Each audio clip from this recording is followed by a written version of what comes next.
Let me say it again.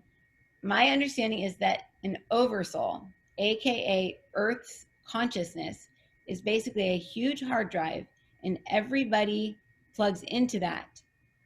The soul feeds them, and then, wait, plugs into that soul. That soul feeds the people, and the people feed the soul. So we have a constant back and forth, like think of a server, like you save something on like Dropbox, now it's in Dropbox, and just imagine everybody on earth is all sharing that Dropbox folder with you. They can then go in and pull out any information they want, and they can take all the information and not put anything back in, or they can feed the soul, which is prayer and meditation and an exchange with this upper dimensional aspect of yourself. If you're